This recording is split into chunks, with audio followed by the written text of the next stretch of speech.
Assalomu alaykum do'stlar. Kanalimga xush kelibsizlar. Bugun sizlar bilan turklarning suv böreğini qilamiz. Suv böreğiga o'xshagan börek qilamiz, ya'ni pishiriq. Bunun uchun bizga 2 tuxum, 1 stakan qatiq, 1 stakan sut, yarim stakan yog' kerak bo'ladi. Stakanlarim har doimgidek 200 milimlik. Bu sos ichida undan tashqari yana oq peynir, ya'ni sir, yarim bog' petrushka to'g'rab oldim men ularni.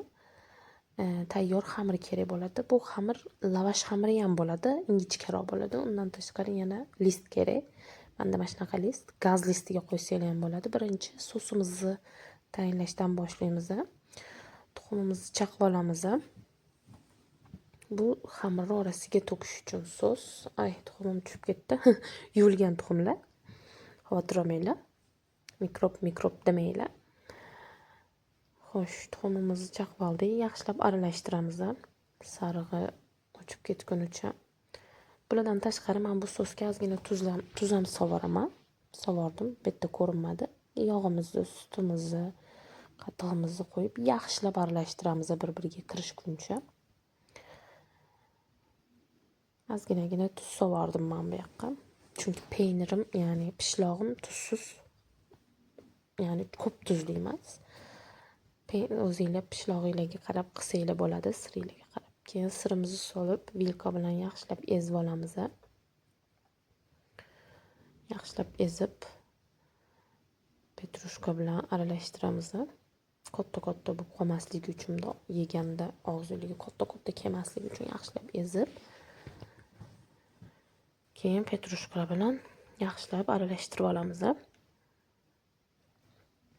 Ko'rib turganinglardek aralashtirib oldik.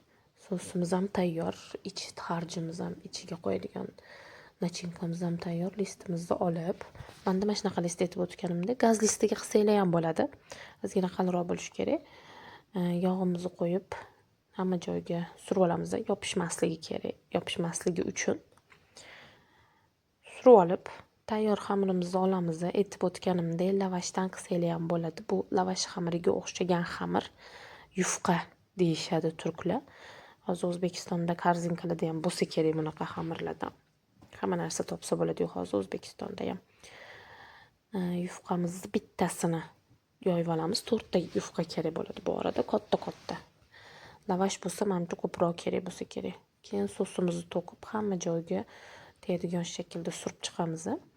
Bir qavat yana lavash qo'yamiz, xamirimizni qo'yamiz, ya'ni lavash deb noto'g'ri aytmang. Yana sosimizni to'kib, yana surib chiqamiz hamma joyga tegadigan shaklda. Mana shu shaklda 3 qavat qo'yamiz, ya'ni tagida bitta, o'rtada bitta, bu 3-qavati. Keyin nachinkamizni qo'yamiz. Nachinkani qo'yishdan oldin sos quyilmaydi, buni unutmanglar.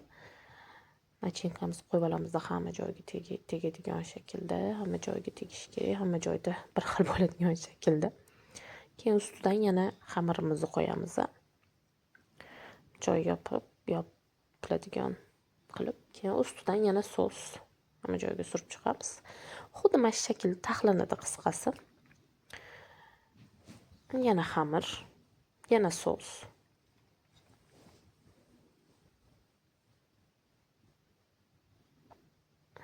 Yaxshilab surib chiqamiz.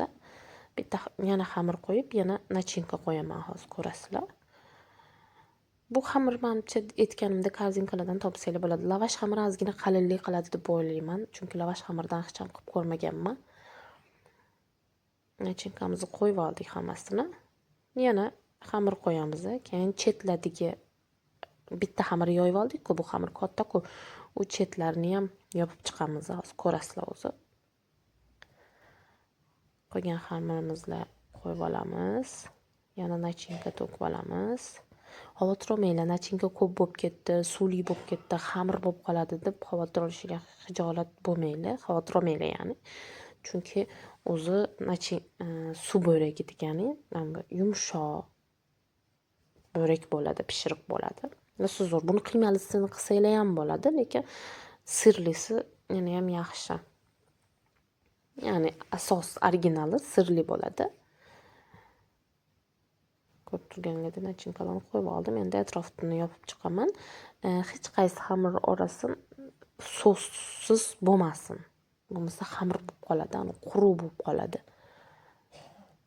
Sochni bo'lib zo'r chiqadi. Men rosa yaxshi ko'raman bu pishirig'i. Ko'rib turganingizdek yopib oldim. Hamma joyiga sos tegadigan shaklda soslarni surib chiqaman. Uncha ko'p vaqtinglarni olmaydi. Ko'rib turganingizdek unaqa juda ham qiyin ish emas. Tabiiy xamiringlar tayyor bo'lsa, hech qaysi ish, hech qaysi ovqat, hech qaysi pishiriq qiyin bo'lmaydi xamir. Tayyor xamir olganimizda. Sosimni hammasini to'kib oldim. Hamma joyiga tegadigan shaklda qo'ydim. Oldindan 180 darajada isitilgan pechimizga qo'yib olamiz. Yarim soat 40 minutda pishadi. Qarab kontrol qilib turishimiz kerak. Qizarib chiqadi o'zi. Qizarib chiqqanda pishmish hisoblanadi. Yarim soat 40 minut yetadi. Unaqa ko'p bo'lishi shart emas. Mana bunaqa bo'lib ishib ketadi lekin xavotir olmanglar. Bu normal holat. Mana shunaqa ishish kerak o'zi. Chiqarib olamiz. Hammanglarga yoqimli ishtaha. Kanalimga obuna bo'lib, like bossanglar, juda ham xursand bo'laman. Buni kesib talinkaga qo'yib olamiz. Yoqimli ishtaha.